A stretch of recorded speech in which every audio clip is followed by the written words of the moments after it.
कहते हैं हर दुल्हन की एक शादी होती है, लेकिन कुछ दुल्हनें ऐसी भी होती हैं जिनकी शादी कभी पूरी नहीं हो पाती, और जब शादी अधूरी रह जाए तो उनकी आत्मा भी अधूरी रह जाती है। रात के सन्नाटे में हाईवे सुनसान पड़ा था। चारों तरफ अंधेरा और बीच बीच में कहीं दूर से कुत्तों के भौंकने की आवाज। उसी सुनसान हाईवे पर एक बारात का काफिला बढ़ रहा था। गाड़ियों पर लाल पीले फूलों की सजावट थी। ढोलनगाड़ों की थकी सी धुन अब भी कानों में गूंज रही थी। बाराती थके हुए थे, लेकिन उत्साह बना हुआ था। दूल्हे की कार सबसे आगे चल रही थी, उसके पीछे रिश्तेदारों और दोस्तों की गाड़ियां। बीच बीच में मजाक, गाने और हंसी की गूंज, मानो रात किसी बड़े जश्न की गवाह बन रही हो। लेकिन तभी सामने हेडलाइट की रोशनी में एक सफेद लिबास नजर आया। सबकी आंखें चौंधिया गईं। सड़क के बिल्कुल बीचों बीच एक औरत खड़ी थी। घूंघट जमीन तक लटक रहा था। ड्राइवर ने घबराकर ब्रेक दबा दिया। गाड़ी चीखते हुए रुकी। सबके दिल की धड़कनें तेज हो गईं। कौन है ये? रात के इस वक्त किसी ने बुदबुदाया। कुछ लोग बाहर निकले, लेकिन जैसे ही उन्होंने चारों तरफ देखा, वहां कोई नहीं था। सड़क खाली थी। अरे, अभी तो साफ साफ दिखी थी। शायद थकान की वजह से वहम हो रहा है। हंसी उड़ाने वालों ने माहौल हल्का करने की कोशिश की, लेकिन दूल्हे की कार में बैठे अर्जुन दूल्हा का चेहरा उतर चुका था। उसे लगा जैसे किसी ने उसकी गर्दन पर ठंडी सांस फेंकी हो। जैसे ही काफिला आगे बढ़ा, अजीब चीजें होने लगी। एक गाड़ी का टायर अचानक फट गया। दूसरी गाड़ी का फोन नेटवर्क गायब हो गया। हवा में हल्की सी चंपा के फूलों की खुशबू फैल गई, जबकि आसपास कोई पेड़ पौधा नहीं था। ये खुशबू शादी के मंडप वाली लग रही है, न एक लड़की ने कहा। लेकिन अगले ही पल वही खुशबू सड़ांध में बदल गई। सबकी नाकों में सड़ते मांस की बू घुस गई। लोग परेशान हो गए। तभी सामने उन्हें एक पुराना टूटा फूटा बारात घर दिखाई दिया। प्लान बना कि गाड़ियां ठीक करने और थोड़ी देर आराम करने के लिए वहीं रुकते हैं। वो इमारत बरसों पुरानी थी।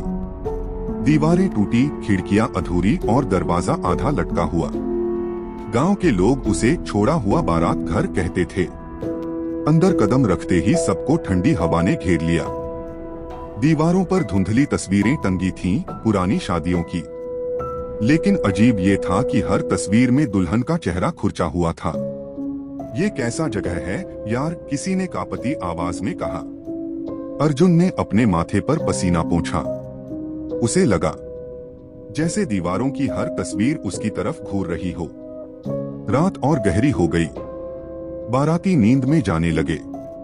तभी ठक ठक ठक, दरवाजे पर दस्तक हुई। कौन है? एक चाचा बाहर देखने गए। दरवाजा खोला, लेकिन बाहर कोई नहीं था। पीछे से किसी ने धीमी आवाज सुनी, मेरी शादी पूरी कर दो। सबका खून जम गया। ठक ठक ठक, दरवाजे पर दस्तक की आवाज अब भी गूंज रही थी। अंदर बैठे लोग कांप रहे थे। चाचा जी ने दोबारा दरवाजा खोला। बाहर सिर्फ सन्नाटा और ठंडी हवा का झोंका। लेकिन ठीक तभी सबने साफ साफ सुना, मेरी शादी अधूरी है। आवाज किसी औरत की थी, बहुत धीमी, जैसे कहीं से आती हुई फुसफुसाहट। बारात घर के भीतर सन्नाटा छा गया। किसी की हिम्मत नहीं हो रही थी बोलने की। कुछ देर बाद अचानक अंदर गुलाब और अगरबत्ती की खुशबू फैल गई। लोगों को लगा जैसे कोई शादी का मंडप सजा हो। लेकिन फिर वही खुशबू सड़ांध में बदल गई, इतनी गंदी कि कई लोग उल्टी करने लगे। अर्जुन का दिल जोर से धड़क रहा था। उसे लग रहा था जैसे कोई उसे पास बुला रहा हो। उसके कानों में बार बार वही आवाज गूंज रही थी, मेरे साथ फेरे पूरे करो।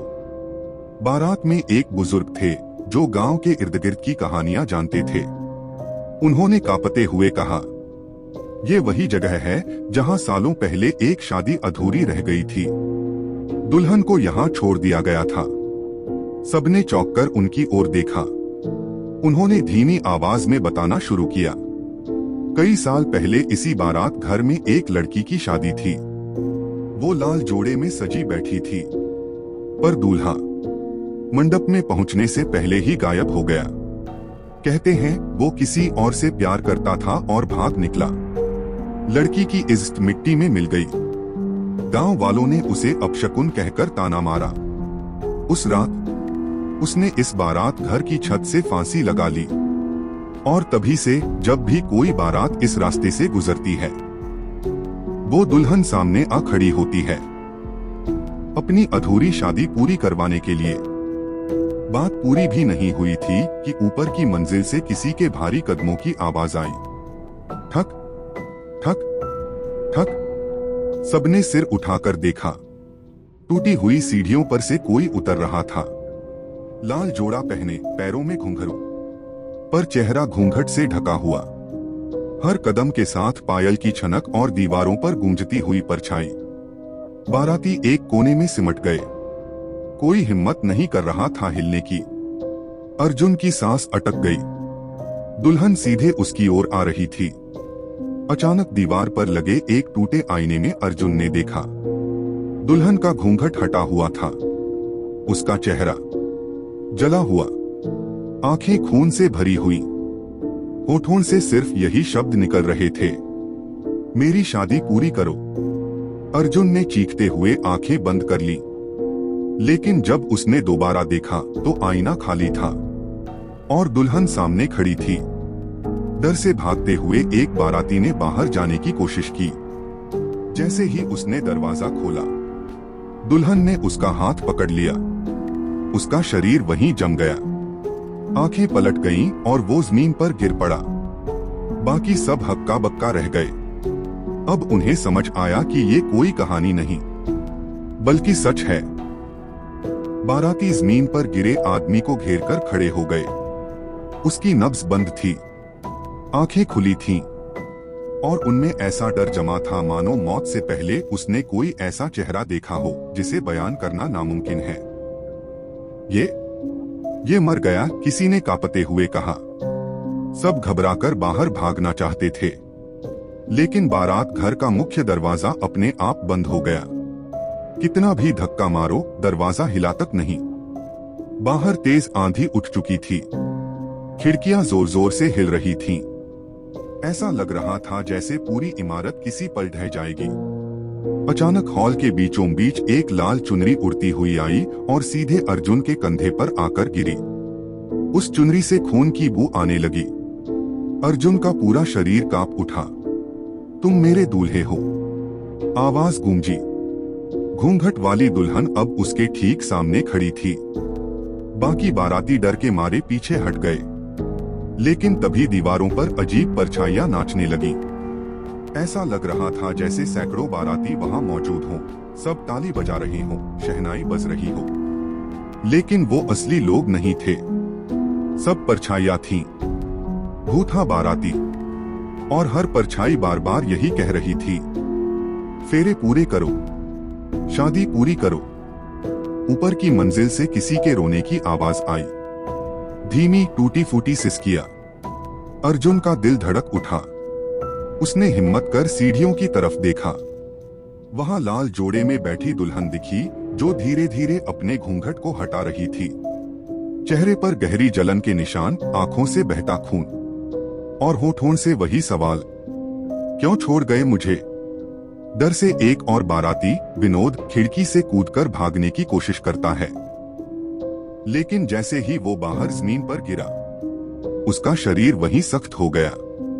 आंखों से खून बह निकला। बाकी लोग दहशत में चीख उठे। अब सबको साफ हो गया, ये दुल्हन सिर्फ डराती नहीं है, वो जान भी लेती है। अर्जुन ने हिम्मत जुटाकर टूटा हुआ आईना उठाया। उसने देखा तो पीछे पूरा सच उभर आया। वो रात दिखाई दी जब दुल्हन मंडप में इंतजार कर रही थी। गांव वाले उसे ताने मार रहे थे और दूल्हा भाग गया था। लड़की ने जहर पीकर खुद को खत्म कर लिया था, लेकिन उसकी आखिरी चीख थी, अगर मेरा दूल्हा मुझे नहीं मिला तो मैं हर बारात को अपनी बारात बना लूंगी। अचानक बारात घर का हॉल बदलने लगा। दीवारों पर फूल सज गए, बीच में मंडप तैयार हो गया। मृत बारातियों की लाशें उठकर भूत बन गईं। और अब वे सब अर्जुन और उस दुल्हन के चारों ओर घूम रहे थे। शहनाई की आवाज गूंज उठी। पंडित जैसी कोई परछाई मंत्र पढ़ रही थी और दुल्हन अर्जुन का हाथ पकड़कर मंडप की आग की ओर खींच रही थी। शहनाई की आवाज और ऊंची होती जा रही थी।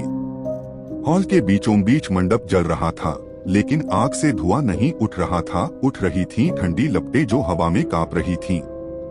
अर्जुन का हाथ किसी बर्फ जैसे पंजे ने कसकर पकड़ रखा था। वो घूंघट वाली दुल्हन थी। उसके होठों पर हल्की सी मुस्कान थी, लेकिन आंखों में सिर्फ खून और नफरत। आज मेरी शादी पूरी होगी, उसने धीरे धीरे कहा। बाकी बाराती दीवार से चिपके खड़े थे। उनकी आंखों में दहशत थी, लेकिन पैरों में जैसे जान ही नहीं बची थी। हर कोई देख रहा था कि मंडप के चारों ओर परछाइयां जमा हो चुकी थीं। भूथा बाराती जो तालियां बजा रहे थे, हंस रहे थे और मंत्र दोहरा रहे थे। एक और आवाज गूंजी, 7 फेरे पूरे करो।